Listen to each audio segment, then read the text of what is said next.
various stages of development to strengthen presence in various segments.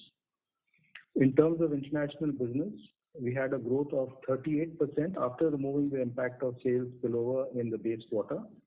Adjusted for spillover effects, growth was witnessed in most of our key active ingredients in Q1. Metribuzin sales were also higher than Q1 of FY21, but it is yet to pick up to a satisfactory level. I am happy to say that we obtained new registrations in our markets in Africa and Southeast Asia as well. Moving on to the seeds business, we saw a growth of 3.1%, which was impacted largely by illegal cotton and a shift in cropping pattern to soybean. We launched a medium maturity paddy hybrid and 5 new hybrids in the cotton segment. We continued our focus towards building our Rabi portfolio, which will iron out the cyclicity in our business. Also, as indicated earlier, we will leverage in-licensing opportunities for mustard and vegetable seeds till the time our own hybrid seeds get commercialized. With that, let me now hand over the floor to Shubhra, who will walk you through the financial performance of the quarter.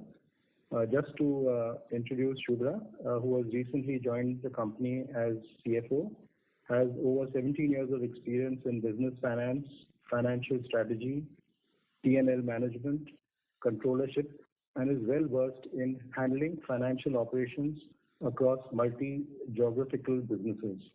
Till recently, she was the General Manager Finance, Home Care for South Asia at Hindustan Unilever. That concludes my opening remarks, and it's over to you, Shubhra. Thank you, Sanjeev. Good morning, everyone, and thank you for joining us today for our Q1 FY22 earnings call. I hope all of you are doing safe and are healthy. Let me walk you through our financial performance for the quarter, post which we will commence the Q&A session. Starting with the top line first, revenue for the quarter stood at 741 crores as against rupees 663 crores reported during Q1 of FY21. This is higher by 11.7%. Without the impact of carry forward of lockdown sales in Q1 of FY21, the growth is 19.7%. The growth was higher in crop care business compared to seeds. EBITDA for the quarter stood at rupees 122 crores as against rupees 128 crores for Q1 of FY21. As Sanjeev mentioned, margins have been impacted by the pricing pressure, limiting our ability to fully pass on the cost inflation. Employee spends have gone up by 11 crores since we had not given any salary increment to our employees during the base quarter, and actual charge for gratuity and leave encashment spends that we had to take during this quarter. PAT for the quarter stood at rupees 82 crores as against rupees 92 crores generated during the corresponding period last year. This is lower by 10%. Moving on to business specific performance, we have seen a steady 31% growth in domestic business on the back of recent product launches. As mentioned by Sanjeev, we have been working towards improving our portfolio by introducing new products in the market. During this quarter as well, we introduced 3 new products and the initial feedback has been quite positive. COVID-related challenges have impacted our marketing and on-ground activities. However, we believe that the same will change as COVID subsides. Secondly, our effort towards strengthening our distribution reach has been shaping quite well, which should help us better market our products. Our efforts towards digital marketing acceleration in the wake of pandemic continues to bear fruits. In the seeds business, we generated revenue of rupees 269 crores as against rupees 261 crores generated during Q1 of FY21. This is higher by 3.1% versus base quarter. The growth was impacted by the increase in demand for illegal HT cotton and the crop shift pattern. EBITDA for the quarter stood at rupees 83 crores as against rupees 82 crores reported during Q1 of FY21. Better realizations coupled with stringent management of fixed costs helped in holding on to margin delivery. PAT for the quarter stood at rupees 60 crores as against rupees 60 crores generated during corresponding period last year. Moving on to international business, we delivered a growth of -8% for the quarter owing to steady demand across most of our key products. This growth has to be seen on the back of lockdown spillover of 45 crores of sales in base period.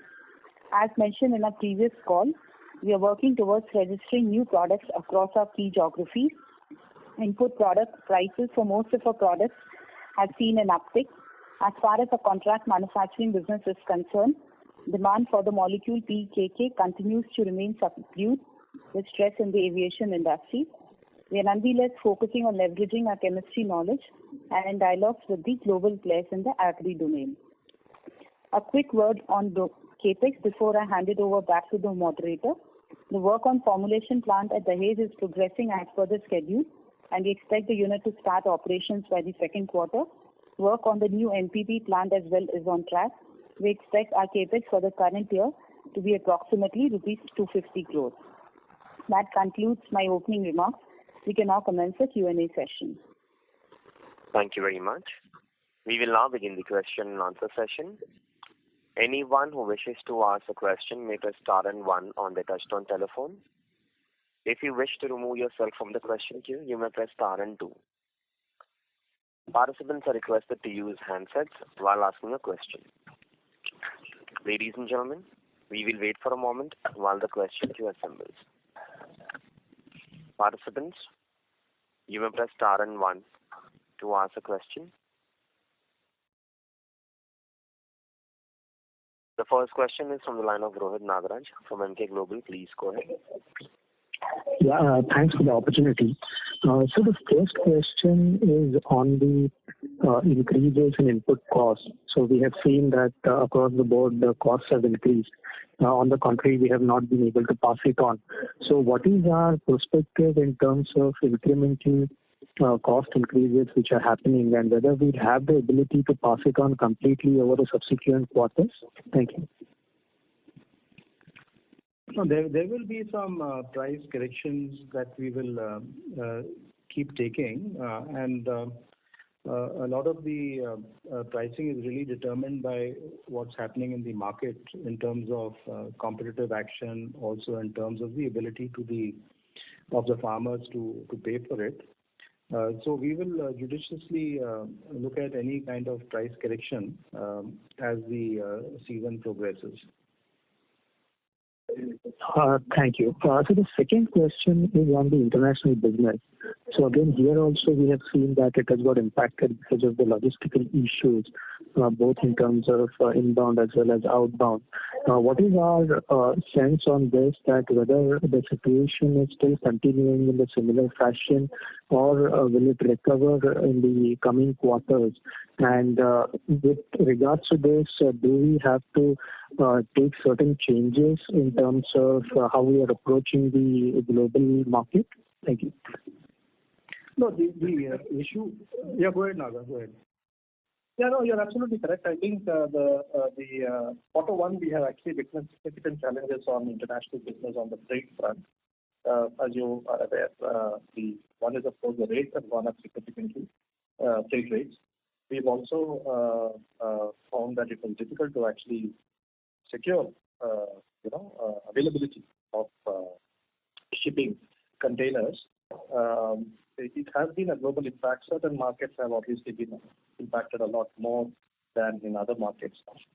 If one were to look at how things have progressed, let's say in the latter part of June and let's say early part of July, compared to how things were in the earlier part of June and the latter part of May, certainly I think there is a little bit of an improvement in terms of availability, but the rates still continue to be quite high.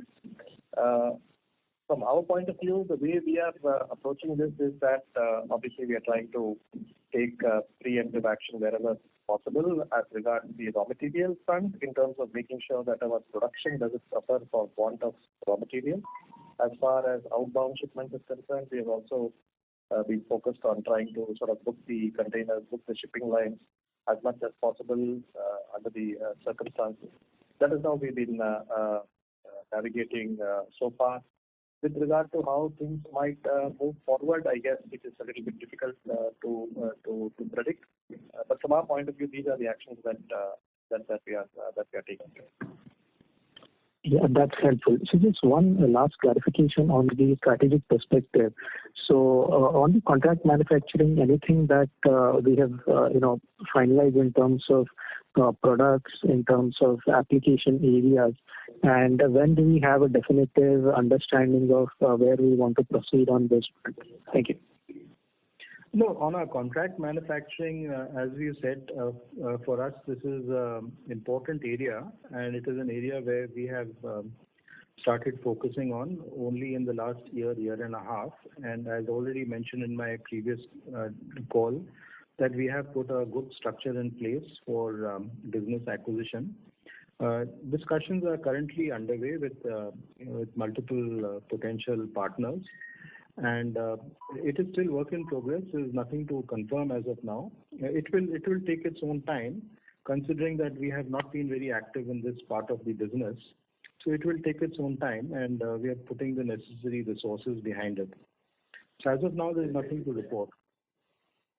Thank you so much, and best of luck, sir. Thank you. Thank you.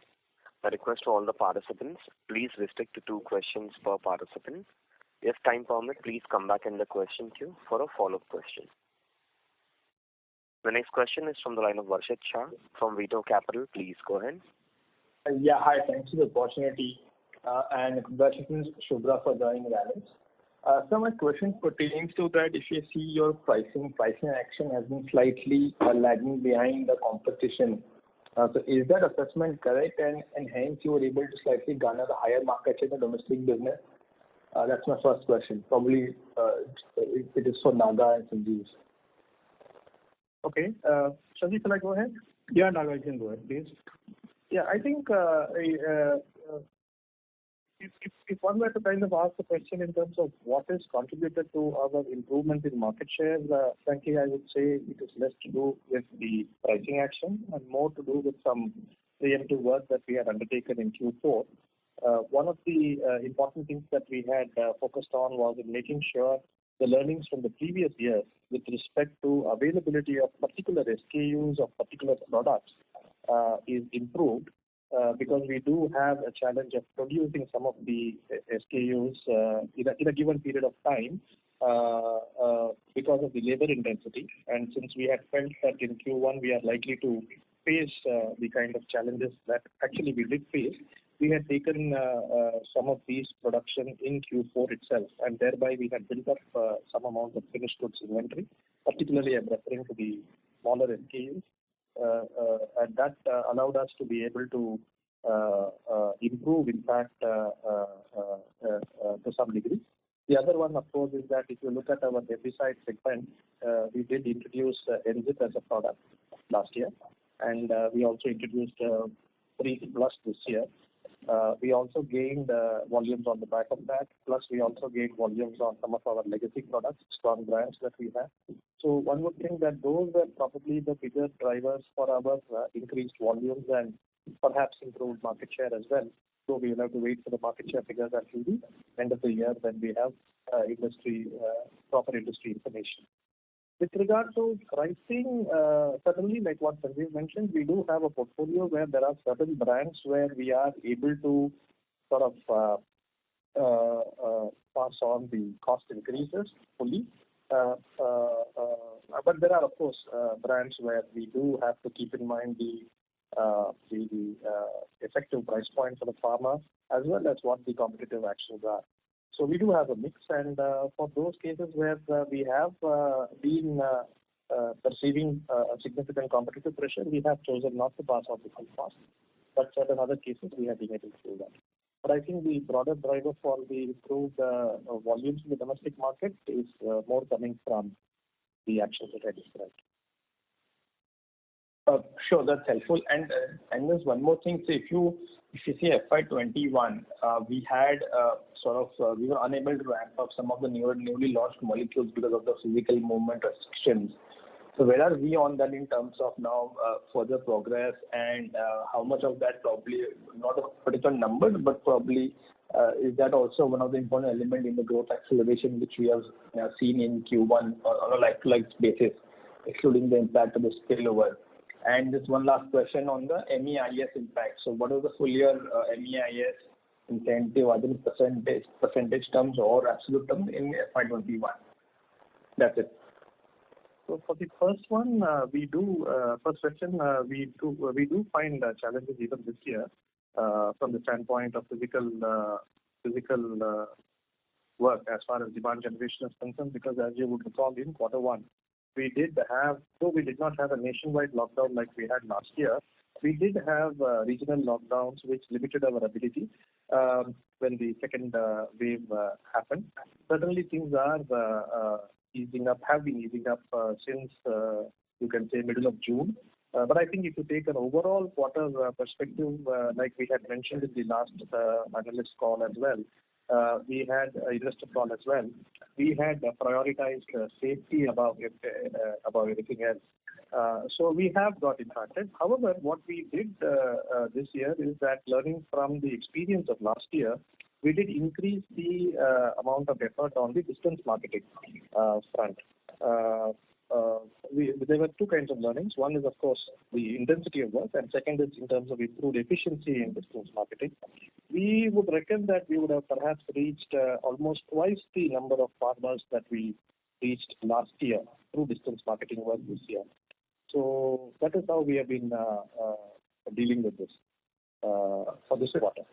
Sure. So is it okay to assume that the benefits of the newly launched product are yet to kick in, and probably it will gradually pick up as we go along the year, subject to obviously COVID-related hiccups?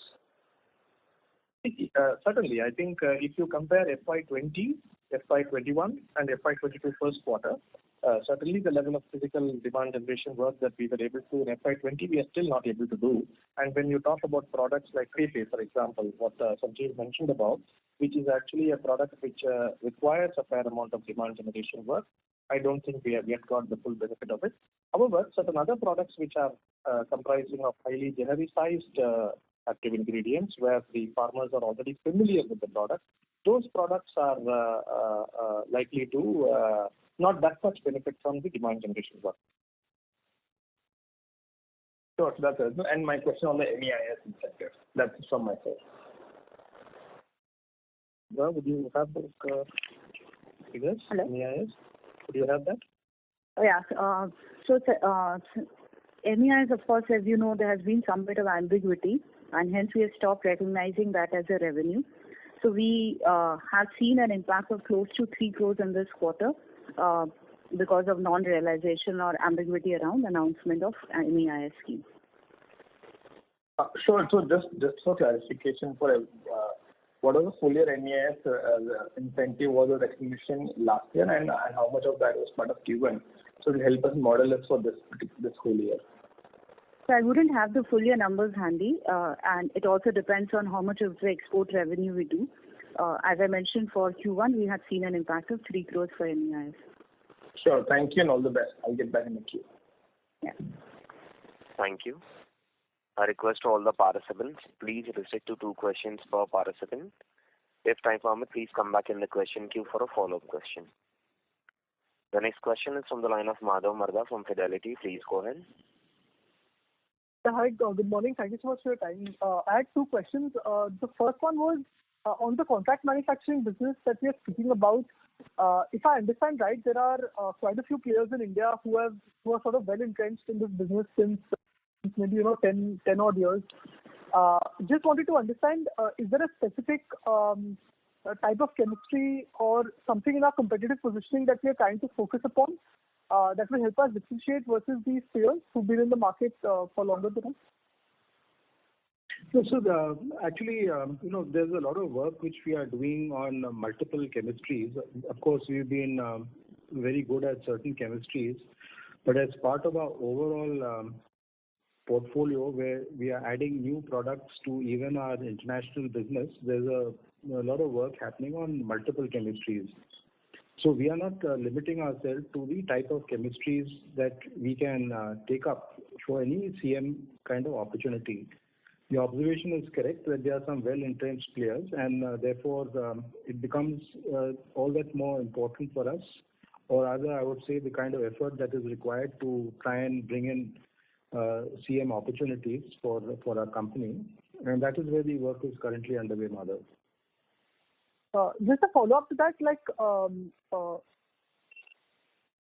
basically this would be CRAMS work that we would be doing, or would it be just contract manufacturing, or is it like some part of research and custom synthesis also?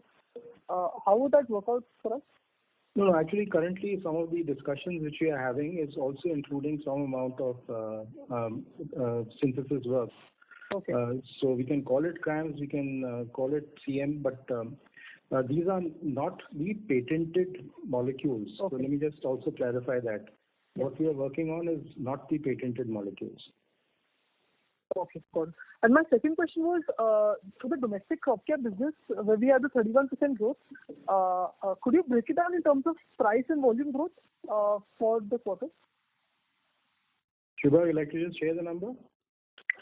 Yeah, we specifically do not talk about volume and price growth, but on a broad basis, I can say it has a fair mix of volume and price growth because it also varies depending on, as Naga alluded, between different products where we have a market premium, where we're able to command higher price growth vis-a-vis some products where we, for getting market share, we would have we would have not taken pricing very aggressively. Okay, got it. Okay, thanks. Thank you. The next question is from the line of Abhijit Akella from IIFL Securities. Please go ahead. Yeah, good morning and thank you so much. So just one follow-up on the domestic formulations growth. This is the second successive year of strong growth in this quarter for us. Last year also we had grown, I think, some close to 25% in domestic formulations in 1Q. Just wondering, this number might be rather high compared to what the industry might be expected to do for this 1H for the Kharif season overall. So should we expect that there was some amount of channel filling this quarter and growth will probably slow down a little bit in 2Q? Is that how we should look at it, or do you think this 25-30% growth can be sustained even in 2Q? Abhijit, Naga, let me just take that. Abhijit, we do have a very, very good approach in terms of how we are placing product, and it is really based on demand. And last year, you'll recall that there was some amount of panic buying by the trade because they didn't know whether material will be available or not. That is not the situation this year. So there is a certain amount of expectation that we have from the way the monsoon has picked up, and on that basis only we are placing our material. And one of the points that Naga has already pointed out is that there was some expectation of certain SKUs that were more important, which we missed out on last year, which we are able to do this year with better planning. So that has also helped us in the current quarter. And we do expect a reasonably good Kharif. So we don't think that we have overplaced any material. It's been done very judiciously in terms of what we expect to sell. Naga, you may like to add. Yeah, no, absolutely. I just wanted to stress the last point, what you mentioned, that we have felt fairly comfortable with the level of channel inventory that is there for our products. But like you correctly point out, Abhijit, the first quarter is always the placement quarter. We will have to wait for the full, H1, understanding the trends with regard to Kharif. Last year, for example, as per the industry data, the growth rate in the industry was, the full year growth rate was closer to 9 to 10%. Although in the first quarter we did have much higher growth because of the panic buying, because of various factors that happened last year. From our point of view, certainly I think we have done learned from the the happenings of last year, and we have therefore been able to supply some of the material that we identified might be required, and that is also one of the contributors for our growth.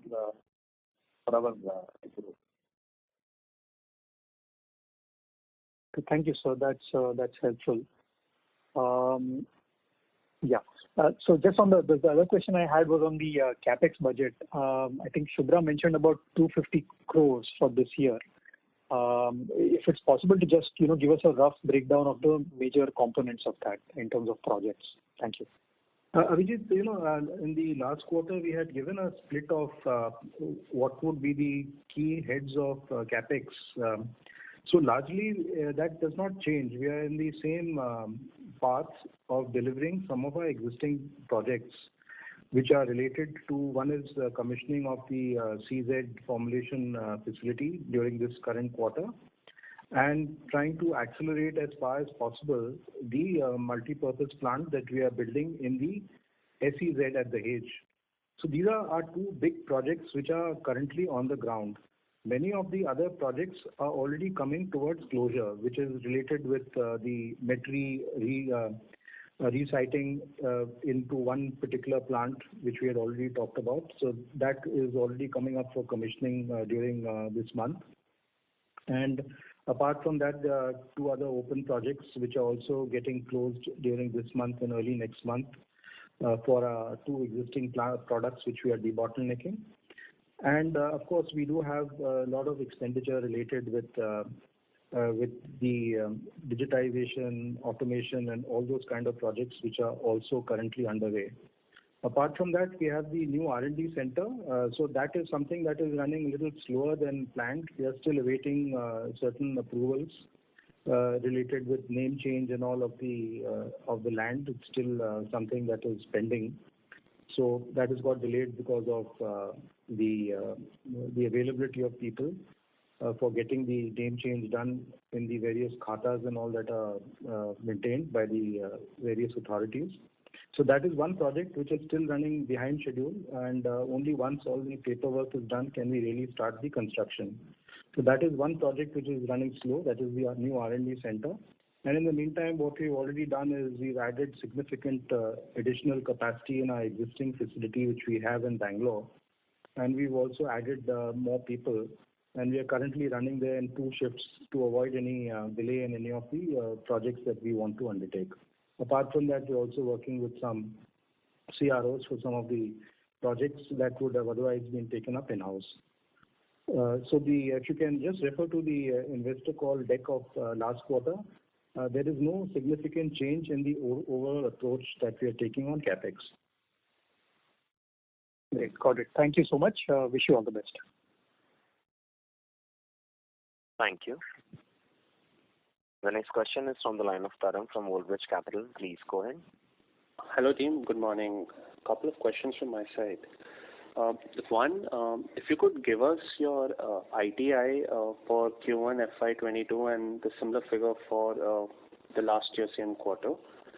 And the second, some sense on the competitive intensity in the market, and how are the consumption patterns right now in the hinterland, given the high commodity prices, strong Kharif Rabi last year, but then there's the impact of COVID-19, the second wave going to the rural land as well.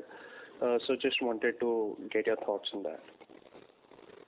Naga, would you like to? Yeah. I will take the second one first, just to sort of give you a little bit of an overall feel of how we are seeing the industry moving.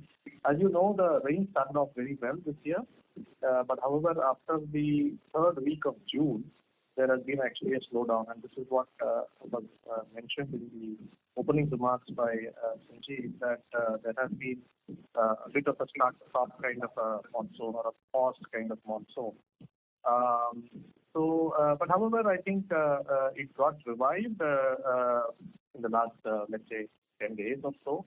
And we are therefore hopeful that the original prediction of normal monsoon will prevail. With regard to the sown area, we don't see much of a difference. In fact, the estimates that are made are plus or minus 1 or 2% of last year. Not very different. The progress of sown area was good early, but then it kind of slowed down. Therefore, the season's progress has actually been a little slower compared to last year. But like I said, we are still hopeful that the overall acreage will be reached. In the market, the flow of credit has been good. Agricultural credit in May 21, about 10% growth compared to 5% in May 20. So it's certainly a favorable situation. But because of the variation in the rains as well as because of commodity prices, we do expect quite a bit of crop shift. Of the commodity prices, as soya bean has been ruling very high this year compared to last year. Cotton is also higher than last year, as is maize and some of the pulses like food. This crop shift is something which has implications in our portfolio, for cotton certainly in our seed portfolio, and for also hybrid paddy in our portfolio, because in some of the North Indian markets there has been an increase towards OP varieties or selection rice compared to hybrid paddy. On the fruit and vegetable front, green chilies, grapes, apples, these products have had good commodity prices, so that is actually a favorable situation. Bajra is one crop where the commodity prices have actually gone down significantly over last year, and that has implications, for example, from our portfolio. But net-net, it is expected that the farmers will adapt to the situation through these kinds of crop shifts, so that farming profitability is also expected to be actually higher on a per acre basis compared to last year. With regard to COVID, you are absolutely correct that this second wave has been more damaging, I should say, for the rural areas. We have had some of our channel partners who have got impacted because of COVID. Some of them have passed away as well. We are working through some of the challenges that it consequently creates. Movement has been a challenge. The freight rates have actually gone up substantially. So net-net, one would say that quarter one has been a challenging and difficult quarter. Towards the end of June, one would say that things have certainly begun to look up, and we are hopeful that as we come out of the second wave kind of a situation, things will stabilize. Of course, the fear is there in everybody's mind, and with regard to the third wave, which all of us are aware of, and from our point of view, we are prioritizing employee safety, partner safety, those areas we are continuing to focus on. That's broadly in terms of how the quarter has been. If any particular aspect of the quarter you would like to sort of ask, I can respond and then go to the ITI. No, this is all right.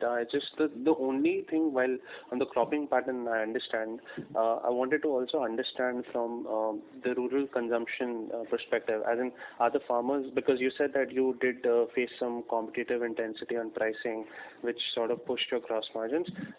So are the farmers willing to spend more given the strong seasons that they've gone through in the past, or you don't see any such trends emerging? No. I think on that purchase behavior, certainly last year also we had, if you recall, in the beginning there was this feeling that the farmers might downtrade, or there might be some kind of value purchases in the sense of, let's say, more generic products at lower prices. That is not something which we witnessed last year as well, and we don't expect that would happen this year too. As long as the product is differentiated, because the season has started off on a very, very promising note, we do expect the same trends to continue. Even in our first quarter, for example, like I mentioned, some of our legacy brands which are strong have contributed to our growth, and at least the channel has been willing to stock them up.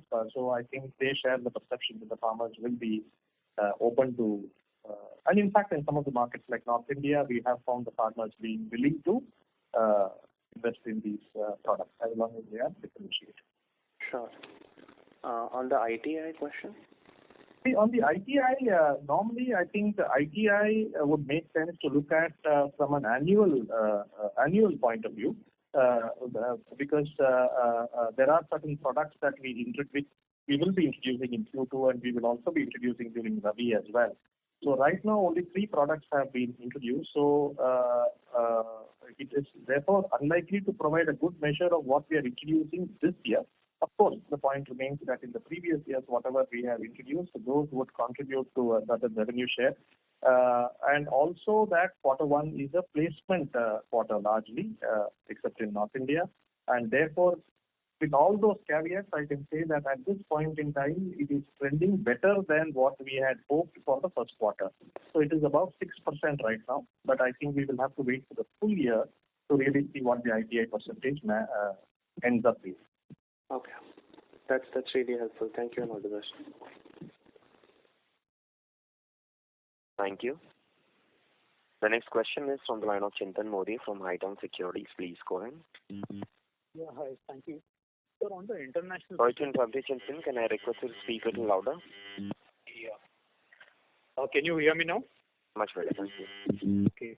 Sir, on the international business side, when we look at the growth, this spillover in the base quarter, could you give us some sense, like, how much was the volume contribution and what would be in the pricing?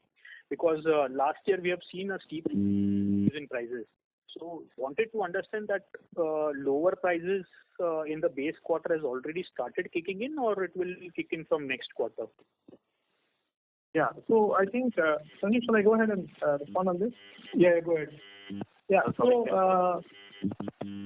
hello? Chintan, may I request you to mute your line from your side? There is a bit of static coming from your line. Am I audible? Yes, go ahead. Yeah. So what I would respond is as follows. If you adjust for the spillover of last year, for all our key AIs, we have actually witnessed growth in terms of volumes. In terms of the price realizations, metribuzin is really the one where there has been a substantial drop through the year last year. So if you see, compared to quarter one of last year, the realizations this year are still ruling lower. So it is not yet in the base.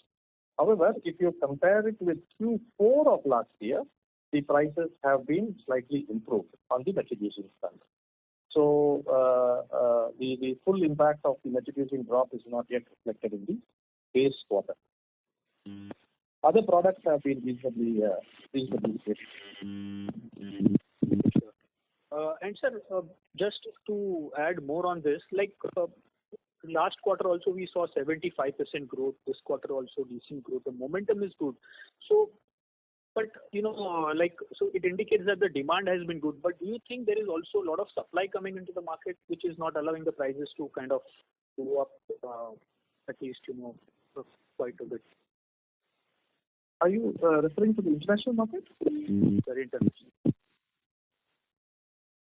No, international market, no, in a general sense, the prices for all chemicals have been firming up.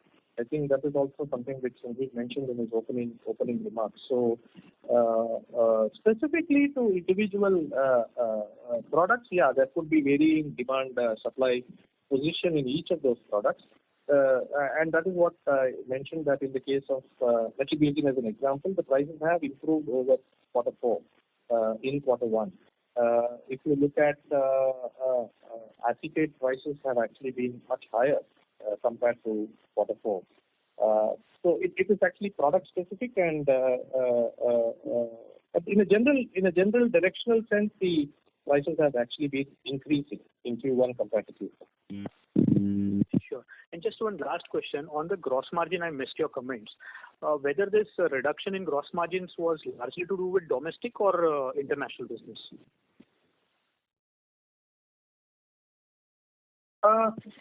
No, the gross margin for both domestic and international business has been stable. It is actually the mix between our crop care business and seed business in this quarter versus the mix in the first quarter of last year. That is the reason for the gross margin reducing. So, for example, last year in the first quarter, maybe Subhra, you have the percentage of contribution from seeds and crop care, right, compared to this year? Yeah. Want to So, Just to add to what Naga was saying, so last year, if you look at our share of seeds business was close to 35% and crop care 65%, which has swung the other way, and the mix has come down by 8% for seeds business. And this is driven by the high growth that we saw in crop care business. And we indeed make higher margin in seeds business compared to crop care business. So while on a standalone basis, each of our segments of business has delivered good margin, it has come down because of the impact of the mix which is sitting in our portfolio. And also to say to what Naga was saying, the way we internally look at gross margin is also considering other variable costs. So with that into account, we can say that the mix has been something which has impacted our gross margin.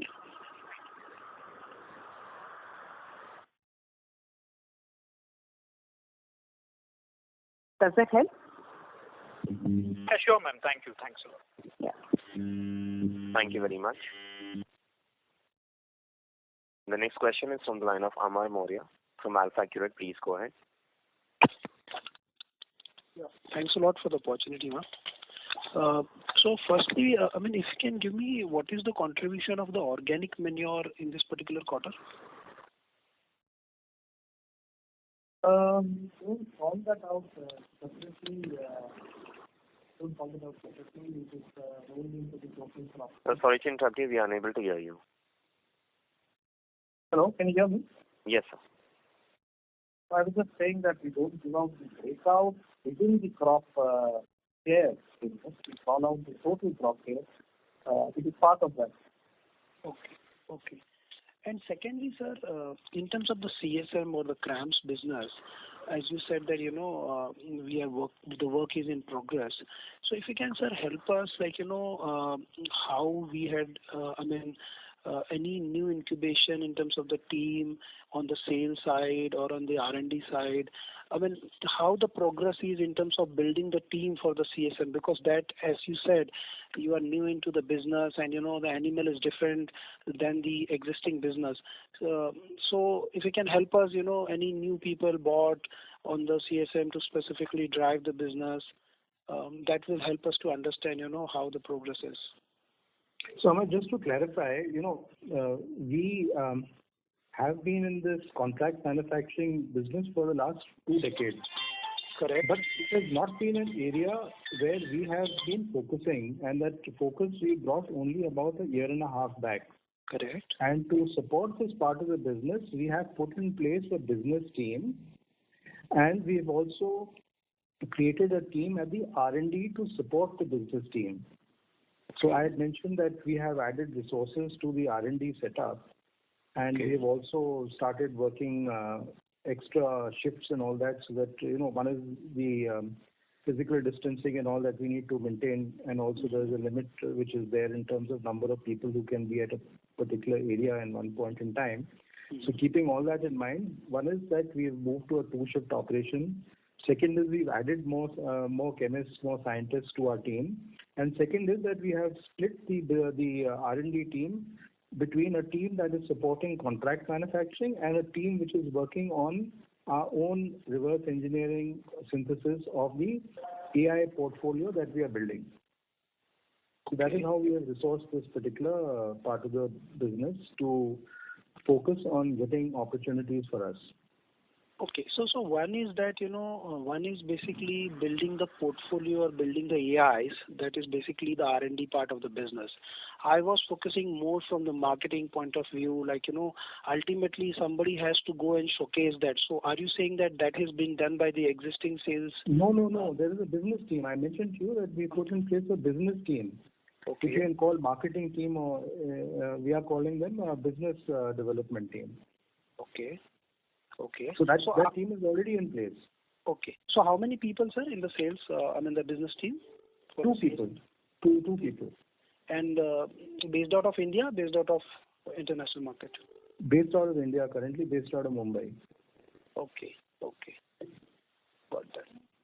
So anyway, even for this, like the way we are dealing using video conferencing, these meetings are happening over video conferencing, so even potential customers are preferring that. in the current situation. So that's not an issue as of now. But yeah, I mean, once things normalize, people will travel. Okay. And sir, I mean, in terms of the molecules, how many molecules we would be working, which would be at a discussion stage which can culminate into the business, let's say in, predictable future? So, while without getting into numbers, just to say that the team has got their hands full. So they've got enough work to do on the inquiries that we are currently dealing with, including the R&D team.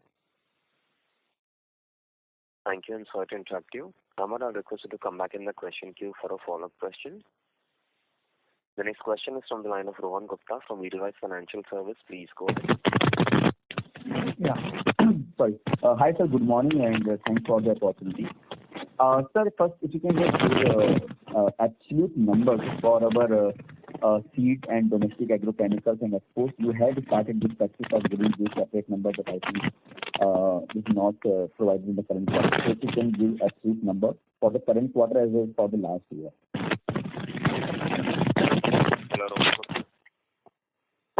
Yes, sir. Can you hear me? There's a lot of disturbance coming from your line. May I request you to speak through the handset? Sir, can you hear me now? Yeah, perfect. Okay. Sir, I was asking, can you give us absolute numbers for the seed, domestic agrochemicals and exports for the current quarter and last year? Sir, you started this practice of sharing this number on a quarterly basis, but I think that this quarter is not being provided. So can you just clarify on those numbers, sir? So it is in the investor presentation, if it is not yet uploaded, maybe it will be. The seed revenue was 269 crores this quarter. Last year, first quarter was 261 crores. The crop care revenue was 471 crores this year, first quarter. And the last year was 401 crores. The EBITDA and PAT numbers are also displayed, and it will be part of the the investor presentation. And sir, in crop, can you share also the export numbers, sir, separately? Yeah, it is also there in that sheet. This year, the share of international business is 28%, compared to last year, 36%. That is because in the last year, these numbers are without adjusting for the spillover. Okay. Sir, second question, we have seen that a lot of input cost-driven price increase is there in the market across the agrochemical, and given large part of our product basket is a generic in nature. So, can you, sir, give some sense that what kind of price increase in general or average we can expect for this year, and how much it has already been in the first quarter? You are still in the process of passing it on, so I'm just asking that how much you see that the price increases can happen in generic product for this year, sir. See, Rohan, I think the way, maybe I think if I can explain the way we are approaching it, it might help. The way we are doing it is that every month we have actually instituted what you can call a high-frequency pricing approach, where we are looking at the changes that we are witnessing at that point in time. And that is because we are finding that the variations are much more frequent than they have been in the past. And based on the kind of changes in our cost and on the basis of how the competitive movements are happening, we are taking very short frequency pricing calls. Therefore, it becomes a little bit difficult to predict for the full year. It becomes difficult to predict for the full year because, as you would appreciate, there are certain products which certain companies may have carried stock. We may have also carried certain stock, which gives us the opportunity to sort of benefit from an increasing price regime. And on the contrary, there could also be the opposite situation where we may have not carried the stock and we are forced to buy in order to cater to the market. So it's hard to actually give you a forward view on what it is likely to be, but this that is because this is the kind of approach that we are taking. As regards what we have already witnessed, I think already Subhra mentioned, we have healthy volume growth as well as reasonable price growth. We have passed on wherever we have been able to, certainly the strong brands that we have, which have good market share as well. And in certain other cases where we find that the differentiation that our products enjoy in the market is somewhat weaker, we have not passed on the full cost increase. Sir, just last question from my side, and I'll come back in queue for follow-up. Sir, this is referring to your annual report of 21. Sir, from last 3 years, our focus has been a lot on the new product launches and driving sales for our branded products. But despite that, sir, and many products which have been launched in last 3 years, our innovation turnover index has fallen last year from 16% to 11%. It means that the revenues from the new products actually have gone down in last 3 years, especially last year. Sir, we have created many more initiatives. We have taken many more initiatives like architecture of the brands and new product launches. But sir, it's not somehow getting reflected in the numbers, especially from the new product launches, and that I think is continuously depressing our margins also. If you can, sir, share some bit on that how you see that this year the new product launches revenues can be, or the ITI can look like over next couple of years. If you can give some sense on that, sir. Yeah, certainly. I think what your observation is absolutely correct. We have had a decline in the ITI. Last year was 12%. Earlier year was 16%. But if I recall right, the previous year before that was about 10% or 11%. So we did not get the growth last year, and I think we had mentioned that one of the big difficulties that we have had is that in terms of the demand generation work to scale up some of the new products which we think are differentiated, those have got hampered in the market last year. We continue to face those challenges this year also, although that is not deterring us from introducing the new products, because we do want to sort of attempt to market these as best as possible, and of course be poised for any opening in the market that can happen if the COVID were to subside. But your observation is correct that the ITI index last year has been lower. We are hopeful that as COVID ebbs, we should be able to engage more in the demand generation activities. Some of the products that we have introduced, including Pepe, which Sanjeev already mentioned, these are good differentiated products, and they will need to be backed by good demand generation work, because these are not low-priced products. Like you correctly said, from a margin point of view also, they are very, very beneficial, but at the basic level, the price points are not very low. So therefore, they require detailing to the farmers, strong demand generation work. We, at this point in time, are hopeful that things will improve on this front. And sir, on continuation of the same thing, if I am allowed to ask the same thing. Sir, we have also observed that the biggest drop in ITI has been in insecticide category, where it has fallen from 20% to almost 9% last year. Is it something, sir, because our focus on reducing the sales from the red triangle products and insecticides falls the maximum in that category? Is it something that the regenerating our product portfolio, where we are having a thought process of reducing the red triangle product sales from our portfolio? Is it something to do with that insecticide sales and ITI in insecticide has fallen the most? Is my observation correct, or is there some other reason for that?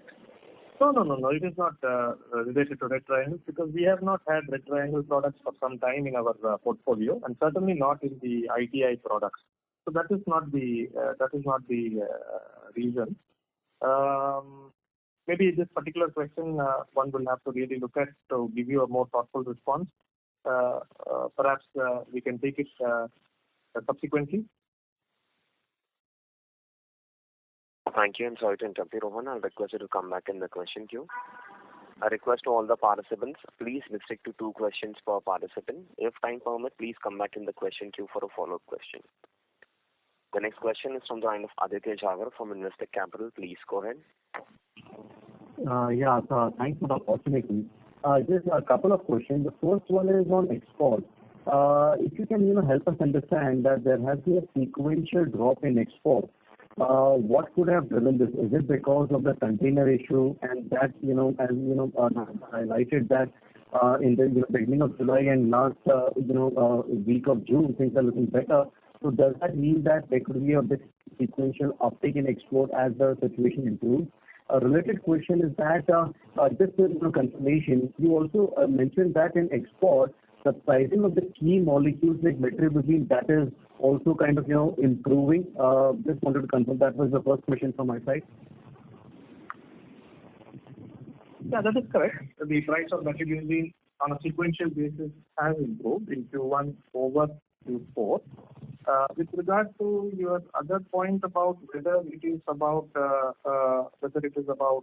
shipping difficulties that have contributed to a sequential change, not really, because I think even in a normal situation, if you were to look at a couple of years back, there are variations between Q4 and Q1 of international revenues, and just like in our context, Indian context, these shipments that we make of various AIs to various overseas countries is driven by their local weather conditions, and therefore the timing is actually more determined by those factors.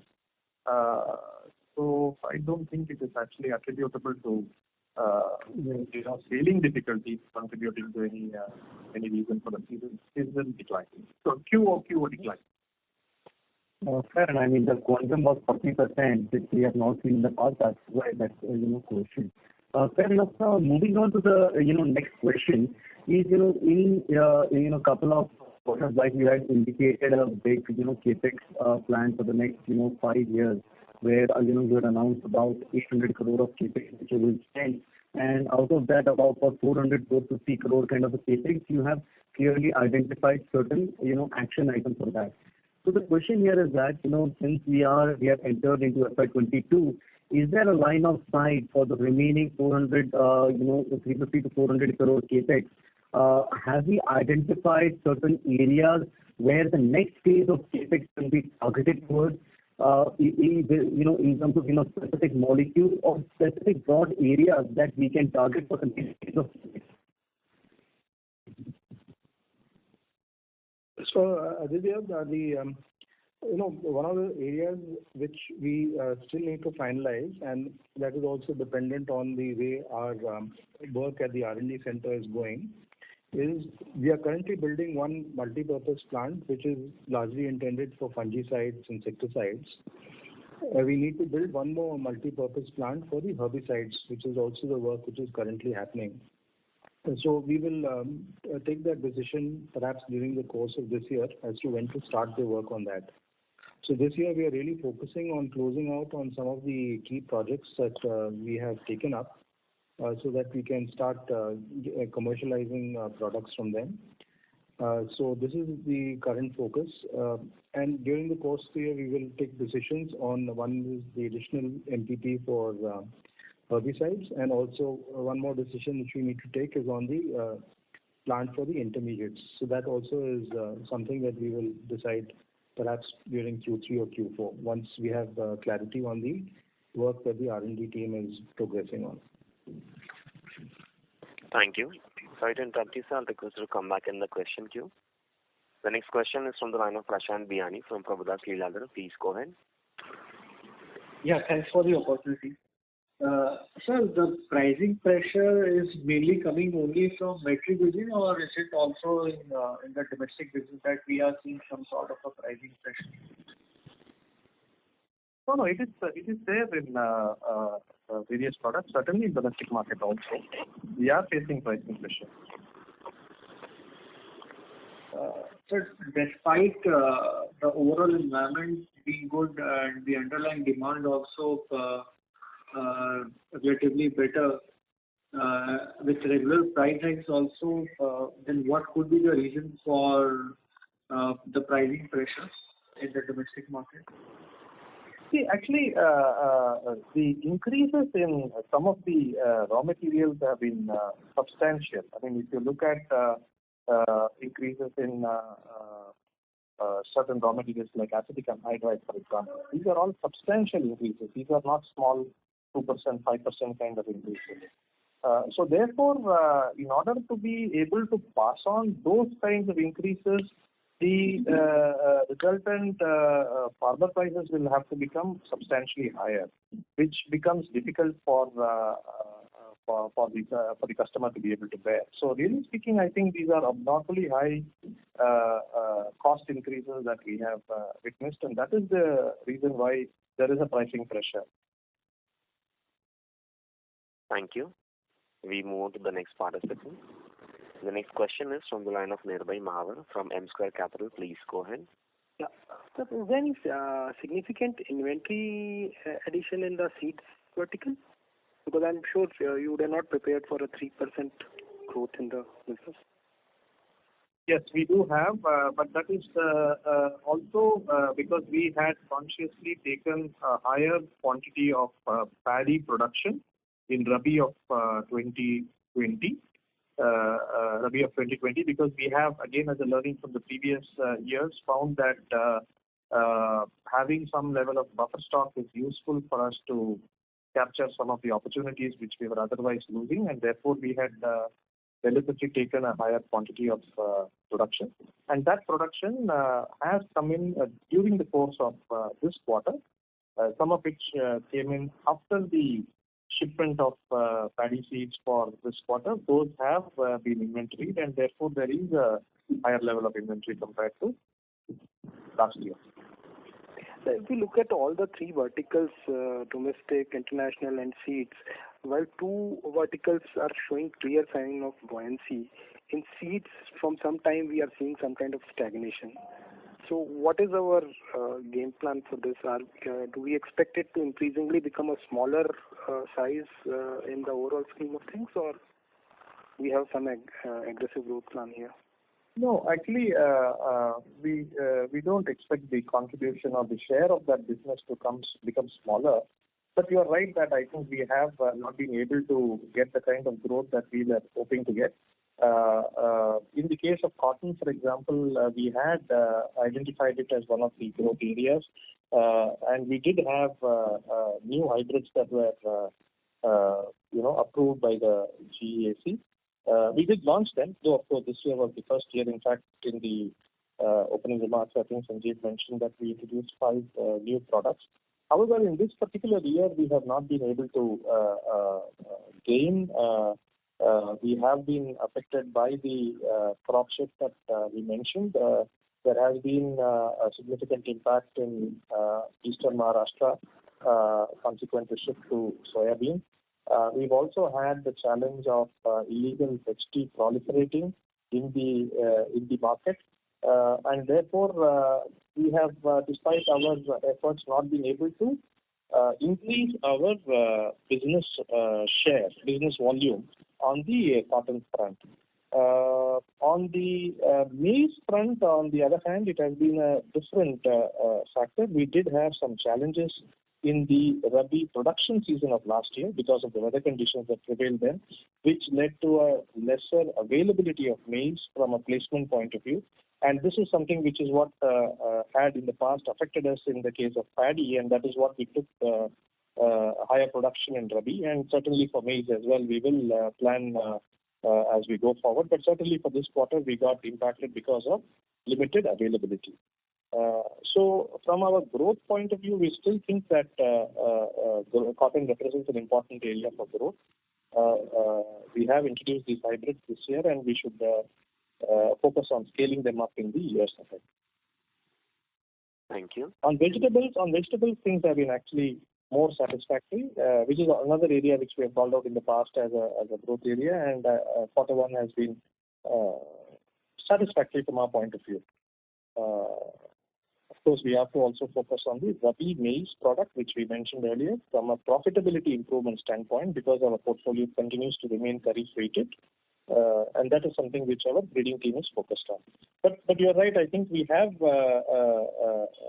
work to do on the seed side. Nirbhay, just to add, some of the work that is happening on the new hybrid seed development for all our field crops, that is progressing well, and we did mention that it will take a couple of years before we are able to fully sort out our portfolio. We have already launched 5 new products in cotton, which Naga mentioned. Of course, these have to be scaled during the subsequent seasons, years. So our pipeline is looking reasonably good, and some of the pre-commercial work that we are doing on some of these hybrids is also looking positive. So overall, while it has not created the kind of growth that we were expecting, I think there's a positive trajectory that we can see in the coming years. Thank you. We move to the next participant. The next question is from the line of Somaya V from Spark Capital. Please go ahead. Thanks for the opportunity, sir. The first question is on the our projects. First, in terms of the new volumes that is expected to come up, I know you have given a breakup of the projects. So with respect to Metri recommissioning or the debottlenecking exercise, can you just provide, in terms of quantum, what will be the volume expansion in our international portfolio? It could be either probably in a percentage terms or probably in absolute terms, in a million metric ton, where our capacity will go in each of these products. That's the first question. Naga, you may like to just give some detail on that. In the case of, you want me to refer to the results presentation that has been sent? No, Naga, just in terms of what is the overall increase in production which we are expecting. For example, we've more than doubled the Metri production. Compared to our production. So where do we expect the overall volumes to reach? Based on so in the case of, maybe I'll start with Metribuzin. Metribuzin, compared to where we were in FY20, we have more than doubled our capacity. However, what has happened in the case of Metribuzin, because there has been a softness in demand, we are not expecting that we will be running at 100% capacity utilization. But from a capacity increase point of view, we have doubled it. We will, of course, be calibrating our production in line with whatever demand feelers that we get. So that is something which we will take on a month-to-month basis. If you look at pendimethalin, our capacity has increased by about 25% compared to where we were FY21 beginning. That one is fully commissioned and it is deployed, and the demand outlook so far has also been fairly positive. So we are actually running at more than 90% of our capacity utilization. As far as hexaconazole is concerned, we have increased that also by about 70% of capacity compared to FY21 beginning. Hexaconazole also, we are having a good capacity utilization situation, and we are clocking more than 90% of capacity utilization. These are principally from the export market point of view. In addition, for Pyroxasulfone, we had expanded capacity. We had doubled the capacity. So here the utilization has so far been good. But I think on an annualized basis, we would not expect to run at 100% utilization, but maybe it will be a fairly high, maybe something like 70-75% utilization. These are the projects which are completed. The other projects about acetamiprid, lambda-cyhalothrin, these are now getting completed, and they will get commissioned in the Q2. Helpful, sir. Just one follow-up on that. So with respect to Metribuzin, so we have double capacity with respect to last year itself. So in terms of capacity, we are in line compared to last year between FY22 and FY21. So it's about the utilization rate of this capacity. Is this the right understanding? No. Metribuzin, we have doubled compared to FY20. Okay, compared to FY20, because last year also we had increase in capacity. So compared to FY20, we have doubled. Got it. And when is the new LTC plant expected to come? I'll request you to come back in the question queue for a follow-up question. Thank you. The next question is from the line of Faisal Hawa from HG Hawa & Company. Please go ahead.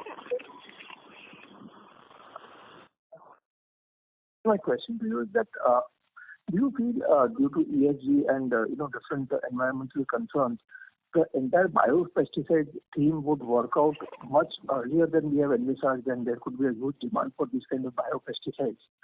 That is one question. And secondly, sir.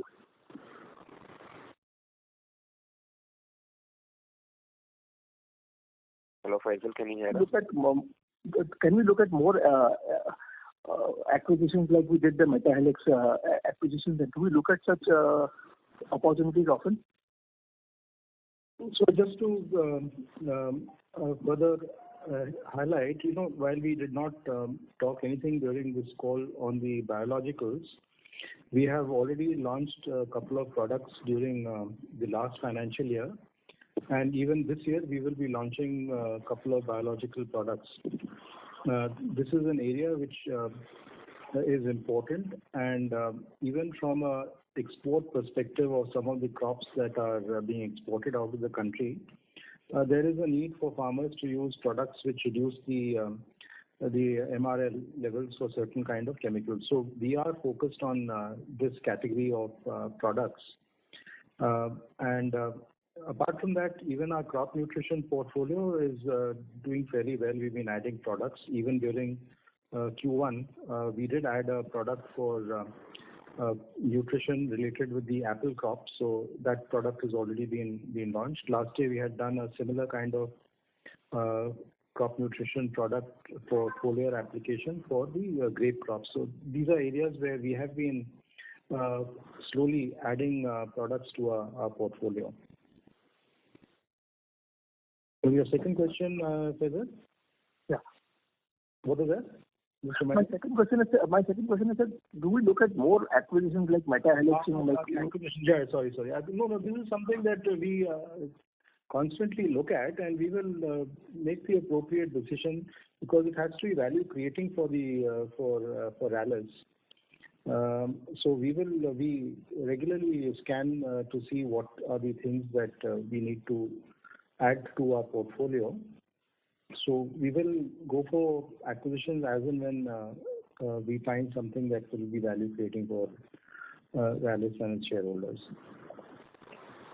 But do we feel that the biopesticide movement could really accelerate a lot faster than we have envisaged? And how well prepared are we for that? Well, let's say that we did have a few biological products in our portfolio over the years, and we have now made a conscious effort in terms of adding more products into our portfolio based on our package of practice that we are recommending for various crops, whether it is field crops or whether it is horticultural crops. So we have been adding products. We'll be launching new products, as I mentioned. So this is certainly an area of focus for us. We will continue to build this portfolio while we drive crop protection as well. Thank you very much. We move on to the next participant.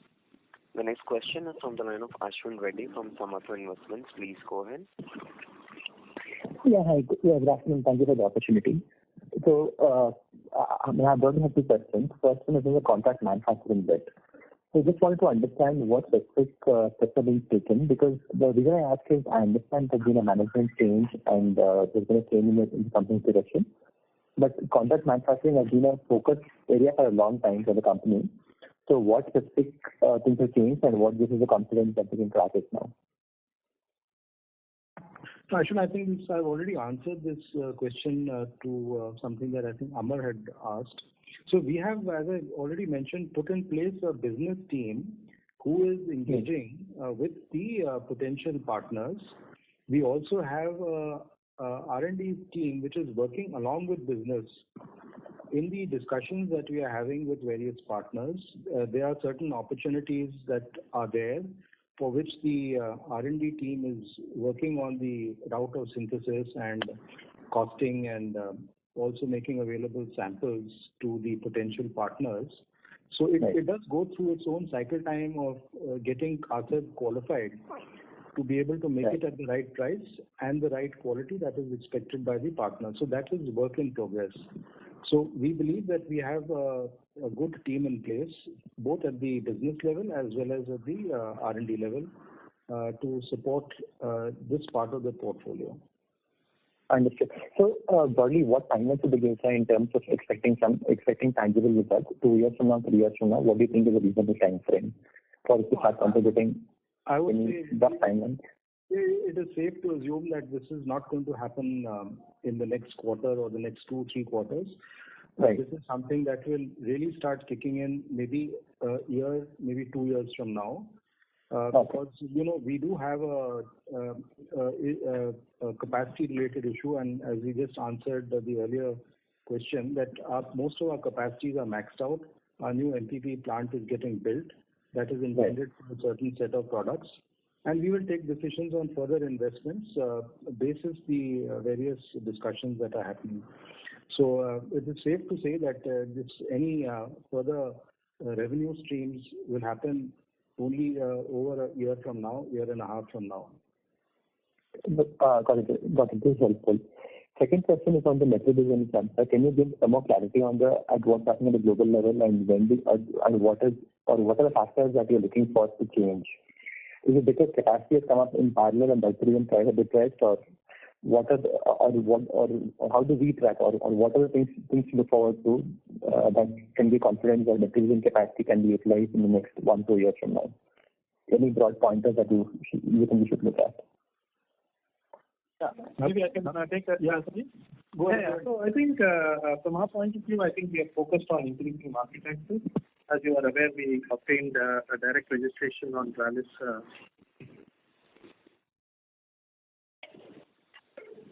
Hello, sorry. Can you hear me? Hello. Yeah. Now we can hear you. Yeah. So we obtained a direct registration in the US market, and that has given us the opportunity to access customers. We have begun that work, and we have added customers, and we will be able to add more customers as we go forward. Sir, sorry to interrupt you. The audio is coming a little feeble. Is it better now? Yes, sir. Yeah. So what I was saying is that from our point of view, we are trying to increase the number of customers to whom we can sell this product, and we are trying to do that through increased registrations. One of which has come through for USA some time back, and we are already obtained additional customers. We are also doing the same thing in other geographies also. So that is the important aspect from increased utilization of the increased capacities. Thank you very much. Ladies and gentlemen, I will now hand the conference over to the management for closing comments. Thank you. Thank you all for joining our earnings call and the questions that were asked. We do hope that we've been able to provide the necessary clarity to all your queries. We do look forward to a positive Kharif season ahead, despite all the challenges. We are optimistic because things on the ground are certainly showing directional improvement, and we hope to have a reasonably good Kharif season. And we will again meet at the end of next quarter with the set of results. With that, it's back to you, to the moderator. Thank you very much. On behalf of Rallis India Limited, that concludes this conference. Thank you for joining us. You may now disconnect your lines. Thank you. Thank you.